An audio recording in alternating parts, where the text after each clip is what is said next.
বেসারা, তোরা এই মাসুম সাওয়ালটার এখানে কেন ধরে নিয়ে আসছস? 2 দিন হয় নাই, বেসারার বাবা আত্মহত্যা করে মরে গেছে।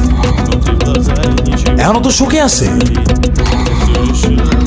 কিন্তু ওই তো সুখ পালন না কইরা থানায় থানায় ঘুরতেছে।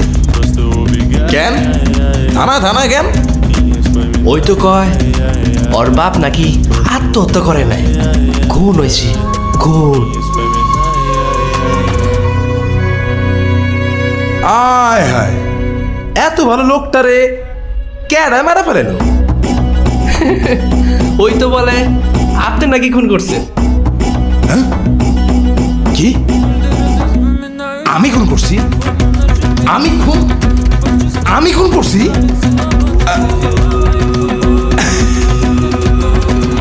আচ্ছা যা, অয়জন কইছে আমি খুন করছি,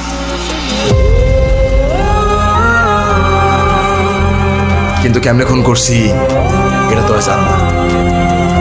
কিন্তু তার আগে মারার কারণটা শোন। চাচার কাছে আমি বেশি কিছু চাইনি, চাইছিলাম ছোট্ট একটা জমি।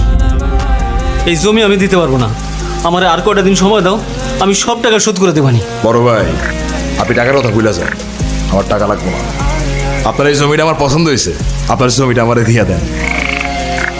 এই জমি চাষ করে আমি আমার ছেলেরে লেখাপড়া শিখেছি, সে এখন অনেক বড় হয়েছে, আমার জান যাবে, তা আমি জমি দিতে পারবো না। আমার এলাকায় মঞ্চ শিকদারে কেউ না করে না, যদি জমি না দেন তাইলে জানটাই নিয়ে নেব। তুমি কারে ভয় দেখাচ্ছ? আজকে তোমার নামে আমি থানা ডায়েরি করবো। আমারে ভয় দেখা লাভ নাই, আমি জমি দেবো না। মনসুর শিকদার কাউরে ভয় পায় না। আপনি যদি জমি না দেন তাইলে আপনার জানটাই দিয়ে দেন।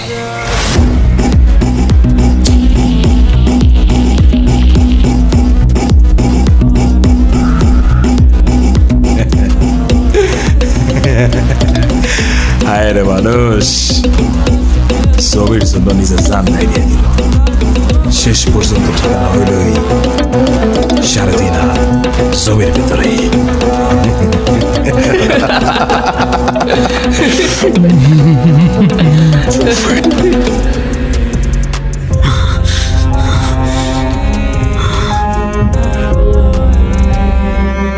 একটা গল্প শুনবি? রাজার গল্প। রাজা মানে আমার? বল বল।